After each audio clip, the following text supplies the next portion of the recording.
Glória a Deus. Que manhã maravilhosa, hein? Eu acho que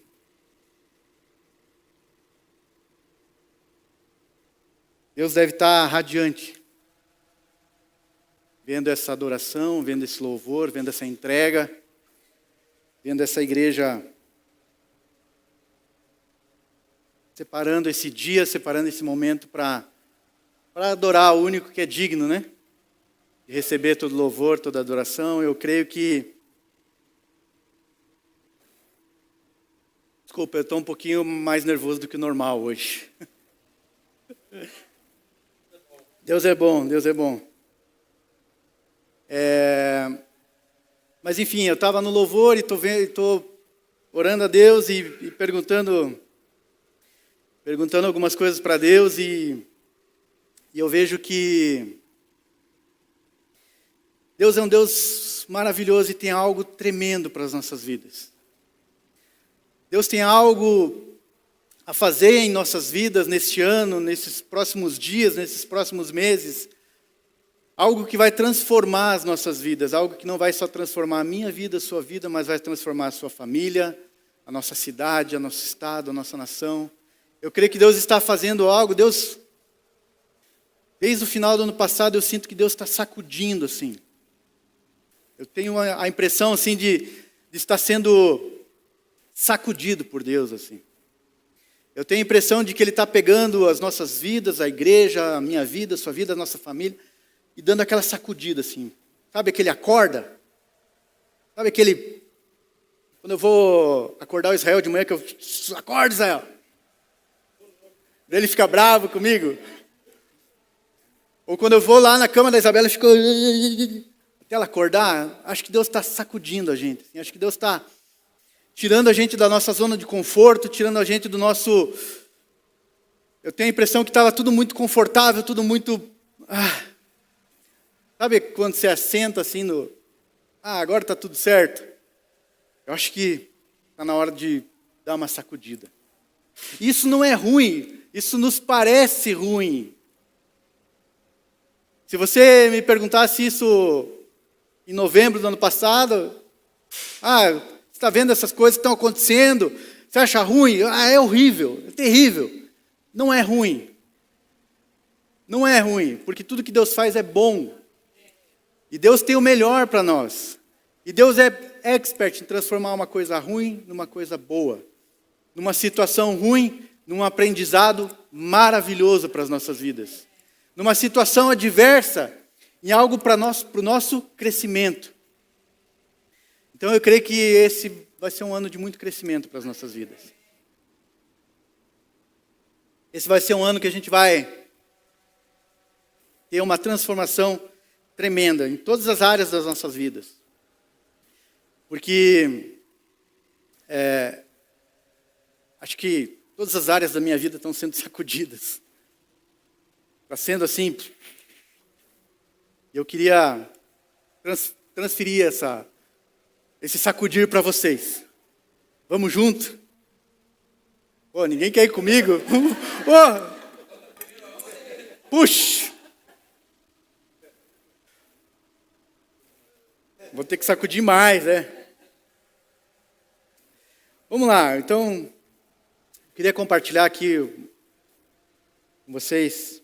Vamos ler, por gentileza, quem trouxe a sua Bíblia pode abrir aí.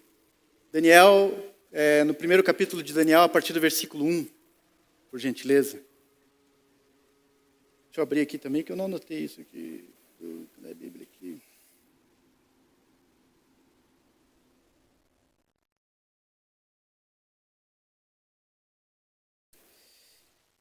Primeiro capítulo do livro de Daniel.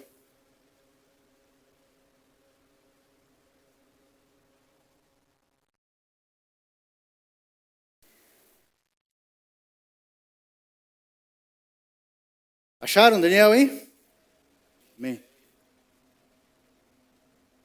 Diz assim, no ano terceiro do reinado de Jeoaquim, rei de Judá, veio Nabucodonosor, rei da Babilônia, a Jerusalém e a sitiou. O Senhor lhe entregou nas mãos a Jeoaquim, rei de Judá, e alguns dos utensílios da casa de Deus, a este levou-os para a terra de Sinar, para a casa de seu Deus, e os pôs na casa do tesouro do seu Deus.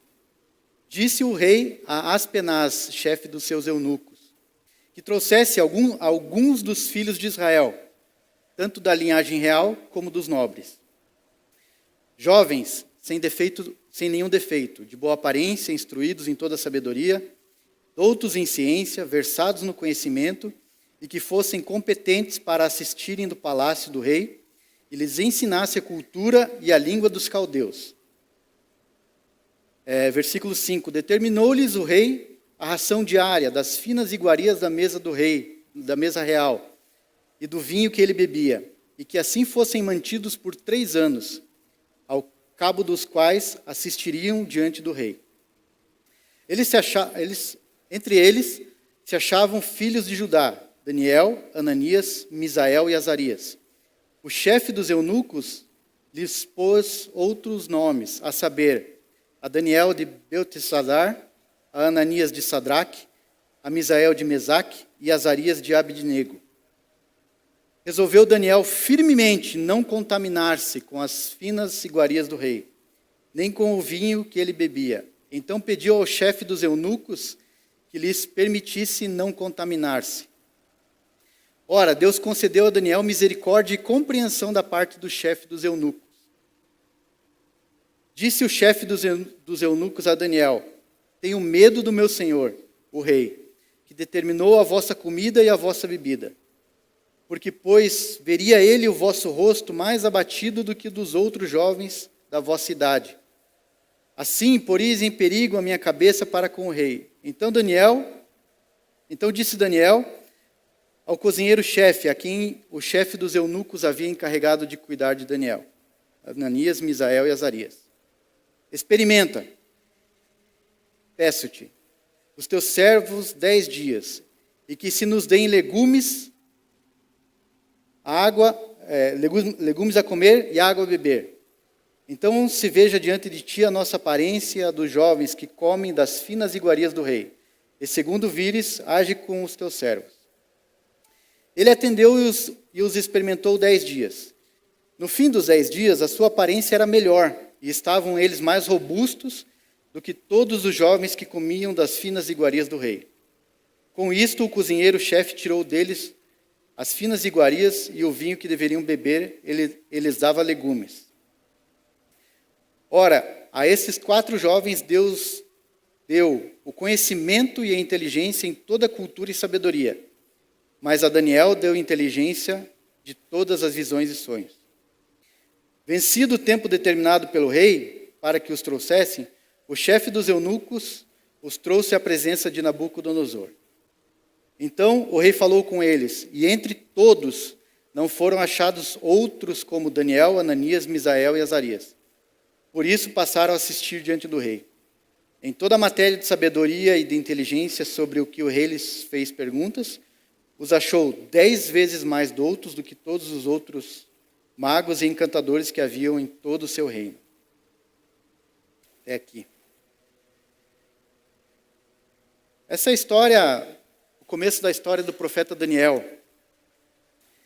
O profeta Daniel foi um profeta do Antigo Testamento, um profeta visionário, um profeta que ele tinha em seu coração o desejo de ser usado por Deus. Ele tinha um amor por Deus e um amor pelo Senhor. E ele era firme nisso.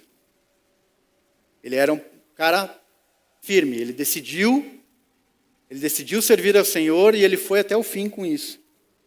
E aqui no primeiro capítulo descreve ali como que ele foi parar na Babilônia, né?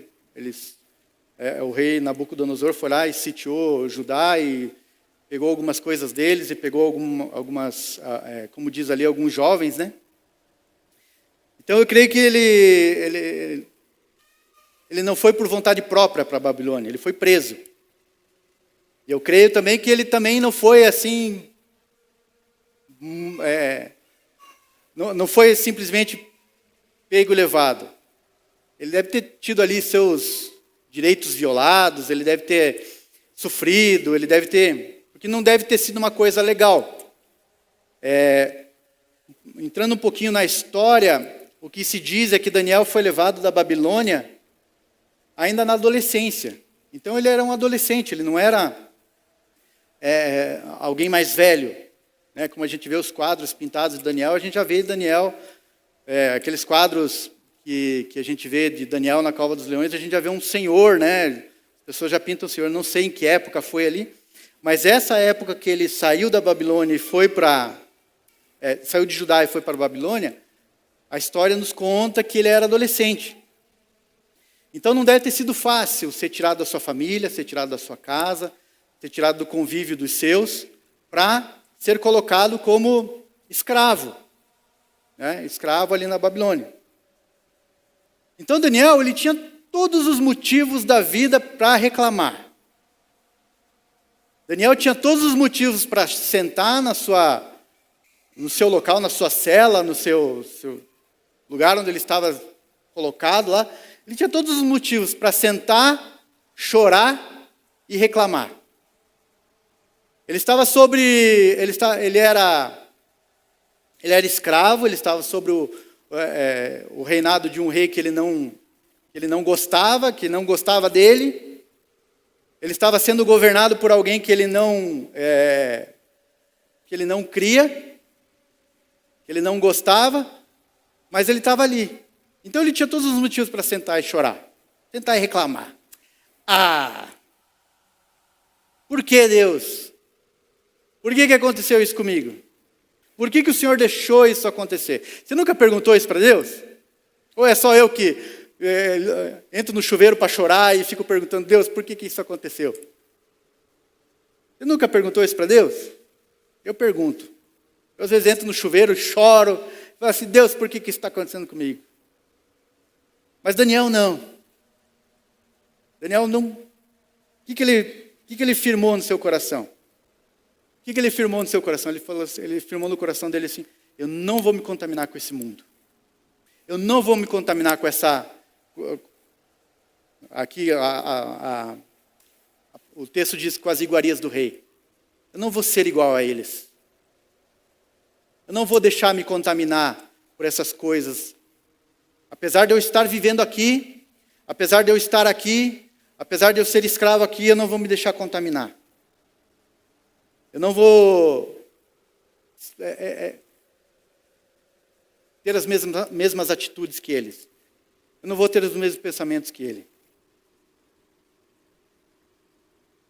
Essa era uma situação, a situação de ser escravo era uma situação que ele não podia mudar. Ele não podia mudar, mas ele não quis se contaminar. Você e eu, nós somos separados por Deus. Nós somos separados por Deus e precisamos ter isso, nós precisamos ter essa decisão no nosso coração. Eu e você fomos separados por Deus e precisamos ter essa decisão no nosso coração. Nós não vamos nos contaminar com o mundo. Nós não vamos nos contaminar com o mundo. Nós vivemos nesse mundo? Vivemos. Nós fomos plantados aqui? Fomos, mas nós não vamos deixar nos contaminar com esse mundo. Eu não vou olhar como normal aquilo que Deus abomina. Eu não posso olhar para as coisas que estão acontecendo aí fora e achar, isso é normal. O mundo muda mesmo. Lá atrás não era errado, hoje talvez. Não posso relativizar. Não posso. Eu não posso olhar como normal as coisas que a palavra de Deus diz que não é. A Bíblia, a palavra de Deus é verdade absoluta em nossas vidas. E o que está fora disso, aquilo que Deus abomina, não é normal. Eu não posso levar como normal isso. E eu não estou falando das grandes coisas, né, dos grandes manjares do rei. Eu estou falando dos pequenos detalhes.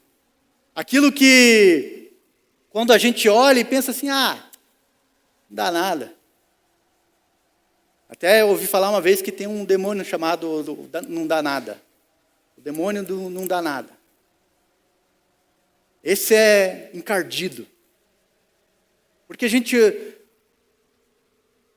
pode olhar para aquilo ali, não dá nada. É um pequeno, né? Às vezes eu cuido. Eu sou casado com a Patrícia, eu cuido. Eu não vou trair a minha esposa. Eu não vou adulterar. Não. Isso está fora de cogitação. Está fora de cogitação. Mas eu olho coisas que eu não devo. Pequeninhas coisas, sabe? Aquela olhadinha assim. Não dá nada. Essas pequenas coisas. As grandes coisas, as grandes pedras a gente consegue pular. As pequenas pedras, às vezes, a gente tropeça nelas. Então nós precisamos ter firme no nosso coração.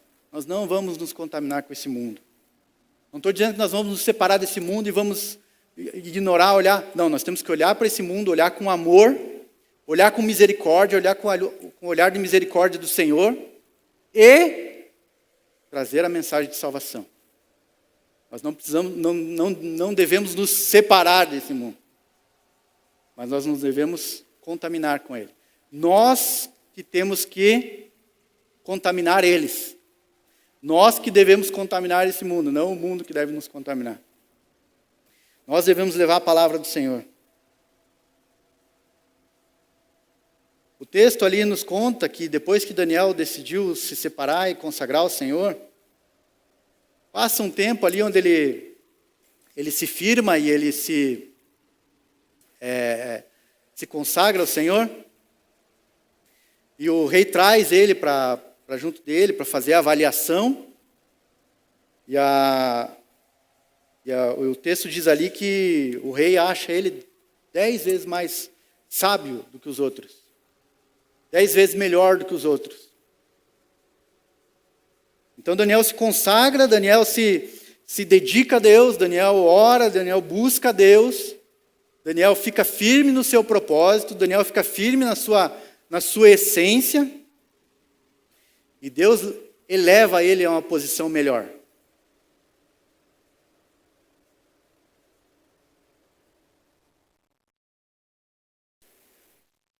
Eu não sei como é que você entrou nesse ano de 2023. Eu não sei o que você está passando na sua família, na sua empresa, no seu trabalho, mas eu creio que o Senhor tem algo grande para nós esse ano. Não é uma coincidência e também não é uma boa ideia esse tema do buscar. Isso é um plano de Deus para as nossas vidas. Não, acho que só a Silvia acreditou em mim. Só a Silvia acreditou em mim dessa vez. Não é coincidência isso aqui. Isso aqui é um plano do Senhor para as nossas vidas. É uma estratégia do Senhor para as nossas vidas. Por quê? Porque quando a gente aumenta a nossa busca por Deus, quando a gente aumenta a nossa intensidade de busca, mais Ele derrama sobre as nossas vidas. Quanto mais perto nós estamos dEle, quanto mais buscamos ao Senhor, quanto mais nos achegamos ao Senhor, quanto mais perto do Senhor a gente está, mais a gente entende da graça dEle, mais a gente compreende os planos dEle, mais a gente consegue discernir aquilo que Ele tem feito em nossas vidas, mais a gente consegue discernir para onde a gente deve ir, o que a gente deve fazer, por que isso está acontecendo, por que não está acontecendo. Quanto mais Daniel ele se consagrava ao Senhor, quanto mais ele buscava a Deus, mais autoridade ele ia recebendo. E aqui é só o início da história, da vida de Daniel, mas se você continuar lendo, você vê que ele tinha, por prática, buscar o Senhor, orar, e tiveram mais pontos na vida de Daniel que nos mostram a busca dele. E quanto mais ele ia buscando o Senhor, mais autoridade ele ia recebendo. Quanto mais ele buscava, quanto mais ele se consagrava ao Senhor, mais autoridade ele ia recebendo, e as visões de Daniel começaram a impactar. Primeiro ele impactou ali o palácio, depois ele impactou a sua cidade, depois ele impactou o mundo todo. Impacta até as nossas vidas até hoje. Eu não sou muito bom em escatologia, mas eu sei que tem um estudo das 70 semanas de Daniel, que fala sobre Apocalipse, escatologia. Então, se você quer entender um pouquinho o livro de Apocalipse, escatologia, você tem que estudar Daniel. Como eu disse, eu não sou muito bom em escatologia, então eu não vou entrar muito nesse assunto. Mas algo que Daniel viu lá, é algo que impacta as nossas vidas hoje.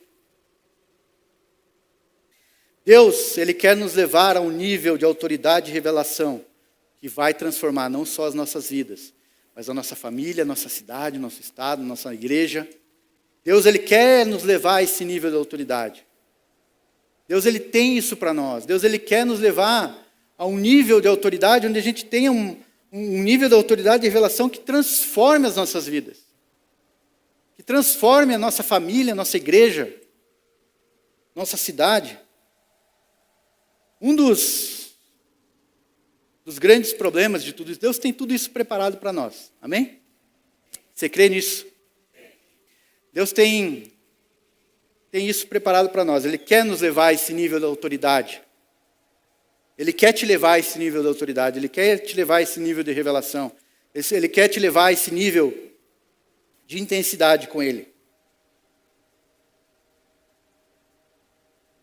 Porém, um dos grandes problemas que a gente vive hoje é por se dizer, uma teologia da graça distorcida, onde a gente encontra uma desculpa para a nossa preguiça espiritual. Dizendo que Deus já fez tudo e eu não preciso fazer nada. Realmente, Deus já fez tudo por nós. Deus já nos concedeu tudo. Em Deus, a partir do momento que nós entregamos a nossa vida a Jesus e nós entramos no reino de Deus, em Deus nós temos tudo. A salvação nos contempla com tudo. Porém, nós não podemos ter essa preguiça espiritual de sentar e se acomodar e achar que Deus já fez tudo e nós não precisamos fazer nada. Nós precisamos, nesses dias, aumentar a intensidade das nossas disciplinas espirituais. Uma coisa que eu não falei no começo, como eu falei que Deus está sacudindo muitas áreas da minha vida, eu estou falando aqui, mas eu estou sentado aí ouvindo. Essa foi quando eu estava preparando essa mensagem, eu fui preparando e fui dizendo assim, mas Deus, eu preciso disso também. Tudo isso que o Senhor está falando comigo, eu preciso... É isso mesmo. Você precisa de tudo isso. E por você precisar de tudo isso, eu quero entregar isso para você e quero que você entregue para a igreja. Então, o que eu estou falando aqui está servindo como uma luva para mim.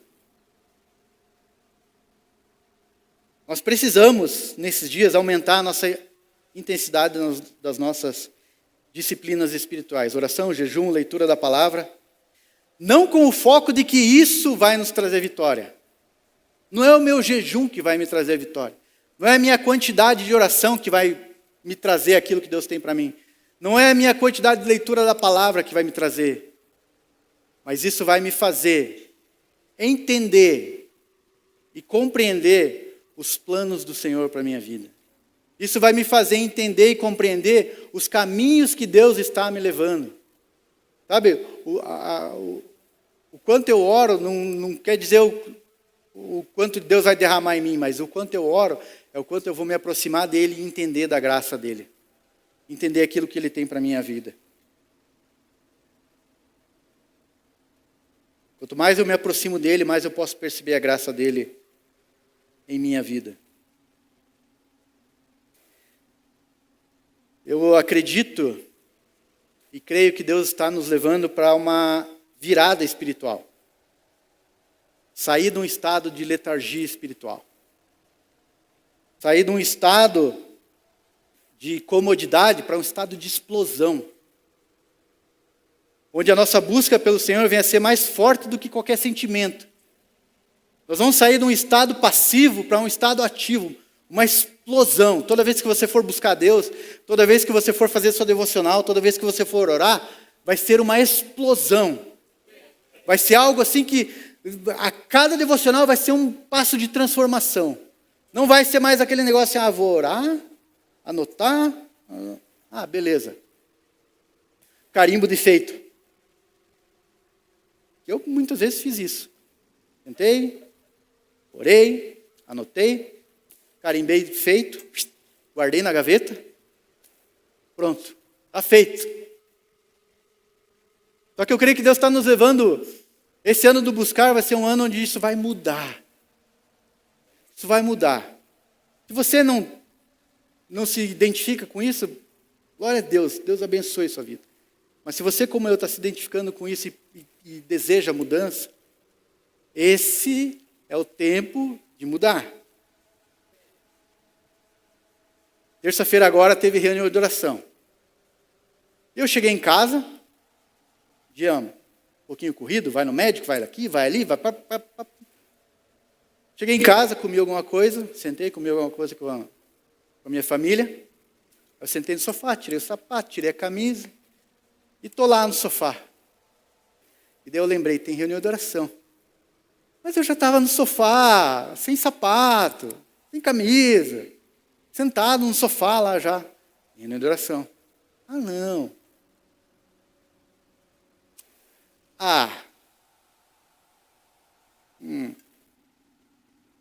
Aí eu mudava o negócio que estava assistindo, começava a assistir outra coisa. Reunião de oração. Não dá nada no dia hoje. Não dá nada. Nem vão sentir minha falta lá. Não vou não. Não vou. Comecei a ficar bravo. Comigo. Não vou. Correndo o dia inteiro, estou cansado. Reunião de oração. Pensa num sapato pesado para colocar no pé. Coloquei o sapato, botei a camisa. Vamos para a reunião de oração. E foi tremendo. Foi tremendo. Você quer ouvir Deus falar com você? Você tem algo que você precisa ouvir diretamente do Senhor? Terça-feira, 8 horas. Tem uma reunião poderosa de oração. Vamos de novo. Terça-feira, 8 horas, tem uma reunião poderosa de oração. Amém? Tem uma reunião poderosa de oração. Onde você pode vir e ser ministrado pelo Senhor. Onde você pode vir receber uma palavra do Senhor para entregar essa palavra. Essa terça-feira foi interessante porque o Fernando estava conduzindo e quando eu cheguei um pouquinho atrasado, mas cada um estava lendo um salmo. E como cada salmo falava com a gente. Cada salmo que era lido, cada pessoa que lia um salmo, como fala conosco.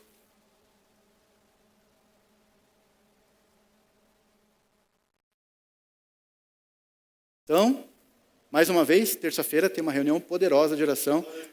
Espero vocês aqui. Amém? Você que está assistindo aí, viu?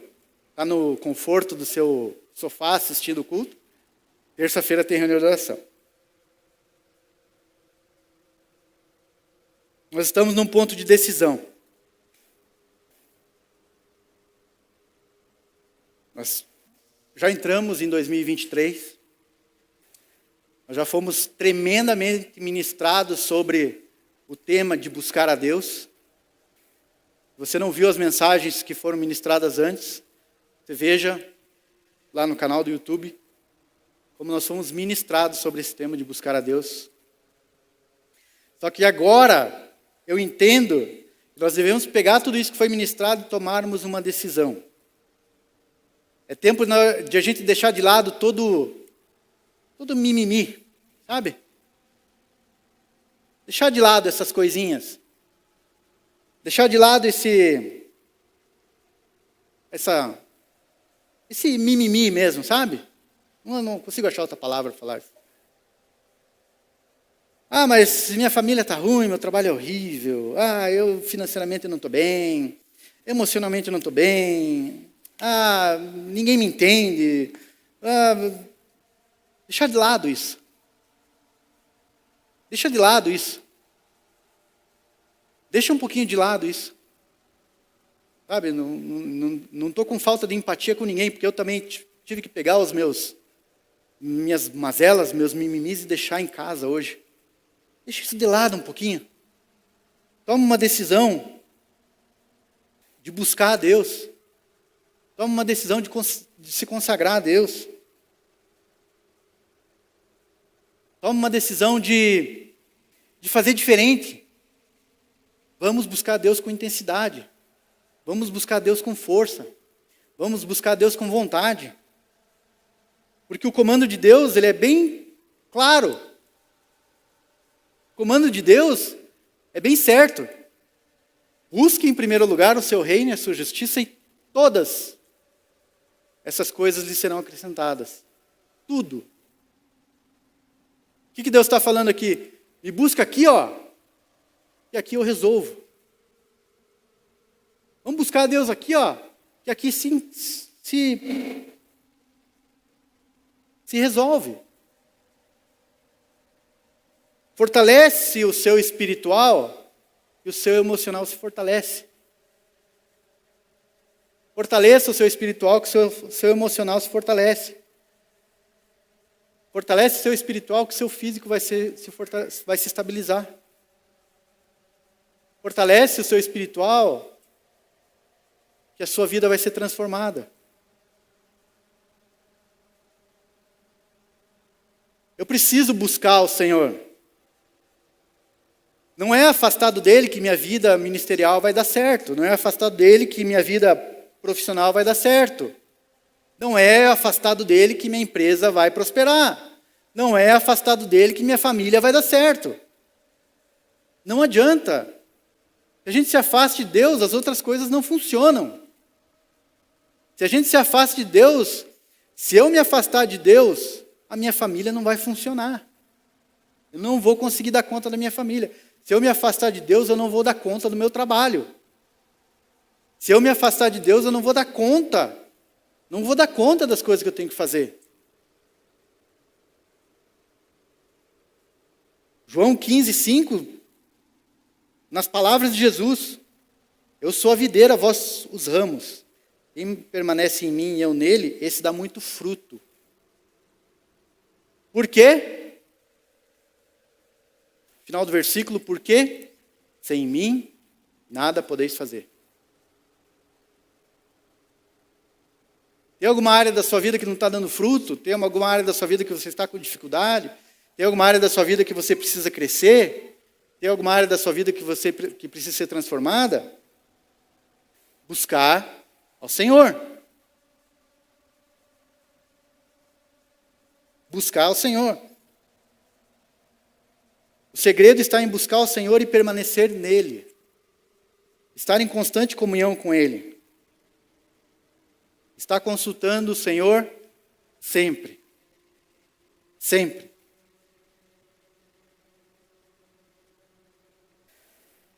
Finalizando aqui, existe um resultado para a nossa busca.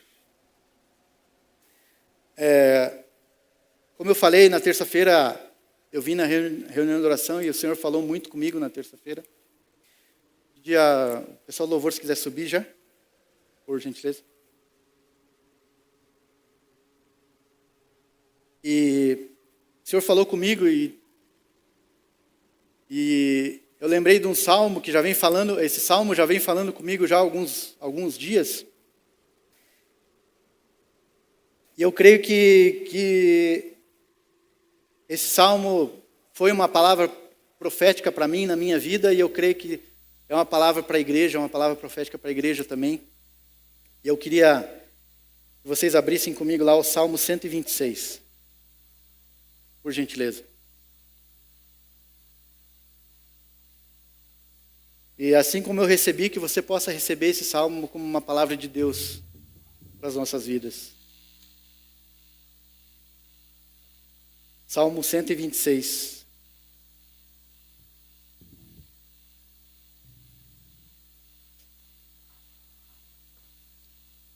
Salmo 126 diz assim: Quando o Senhor restaurou a sorte de Sião, ficamos como quem sonha.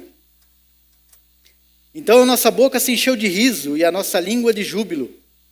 Então entre as nações se dizia: grandes coisas tem feito o Senhor por ele. Com efeito, grandes coisas o Senhor fez por nós, por isso estamos alegres. O Senhor restaurou a nossa sorte. O Senhor restaurou a nossa sorte. Nós não éramos nada, eu não era nada. Eu não era nada, nada. Eu não era ninguém. Mas o Senhor olhou com graça para a minha vida. O Senhor olhou com graça para mim e disse assim: vou restaurar a sorte dele. Então a minha boca se encheu de riso e a minha língua de júbilo. E entre muitas pessoas se dizia: o Senhor fez algo na vida dele. E o Senhor está declarando isso na sua vida, está declarando isso na vida da nossa igreja. O Senhor restaurou a nossa sorte. E a nossa boca se encheu de riso e a nossa língua de júbilo. E as pessoas vão começar a ver e olhar para nós e vão dizer assim: Deus fez muito por eles. Deus vai olhar a nossa vida, a nossa igreja, Deus vai olhar a nossa nação. Porque o Senhor está restaurando a sorte da nossa nação também. E as outras nações vão olhar e vão dizer assim: o Senhor tem feito muito por eles.